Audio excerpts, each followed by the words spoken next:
Nasubukan mo na bang magluto ng nagmamantikang pork mechado? Kung hindi pa, para sa'yo ang video nito. Dahil dito ay magluluto tayo ng nagmamantikang pork mechado. Simulan na natin ang ating pagluluto. Mayroon nga tayo ditong 1 kilong pork asin. Gagawin ko lang ay mamarinate muna natin ito sa toyo, kalamansi, at saka maglalagay din ako dito ng black pepper or papitang durog. Matapos ko mailagay yung 3 sangkap na pang marinate natin ay haluin lang natin to na maigi.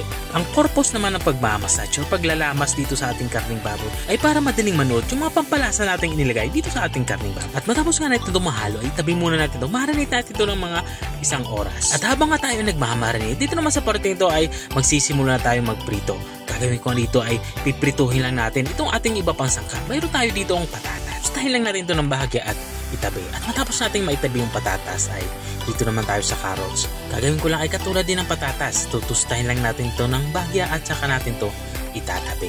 Matapos natin maitabi yung ating carrots ay dito naman tayo sa bell pepper. Pulang bell pepper ang ginagamit ko dito. Tinusta ko lang din to ng bahagya at saka itinabi.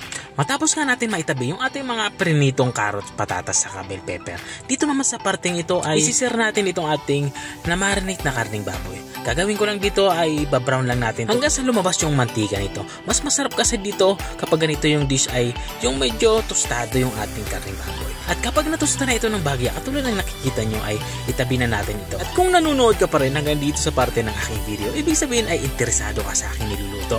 Baka pwede mo naman i-comment kung taga saan ka para alam ko kung hanggang saan umabot ang aking video.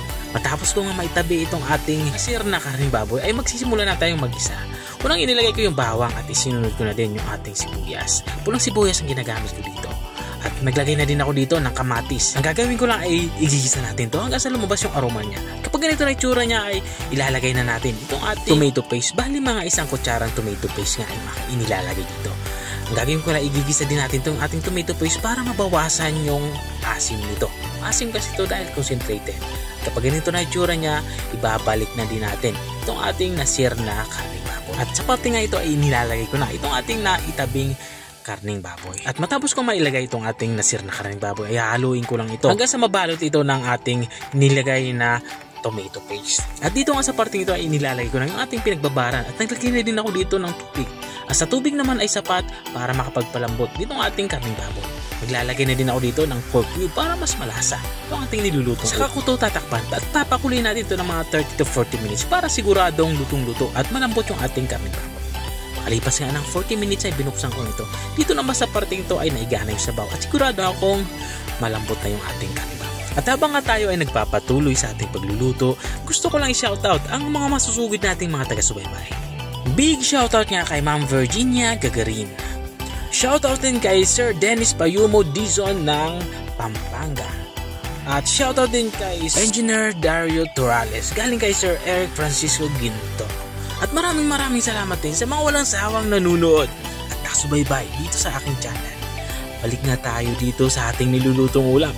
Dito nga sa parte ito ay patapos na tayo sa ating pagluluto. Ilagay ko na yung ating huling sangkap, ang ating bell pepper. At naglagay na din ako dito ng siling pula or siling labuyo. At dito nga sa parte ito ay lutong-luto na nga itong ating ulam pananghalian. Ito na nga yung ating nagmamantikang pork mechado. Kung nakarating ka hanggang dito sa dulo ng aking video, maraming salamat sa panunood. At kung nagustuhan mo naman yung bago nating recipe ibinahagi, pwede mo naman itong i-share. Hanggang dito na lang ako. Kita ulit sa mga susunod kong mga videos. Paalam! Bye-bye!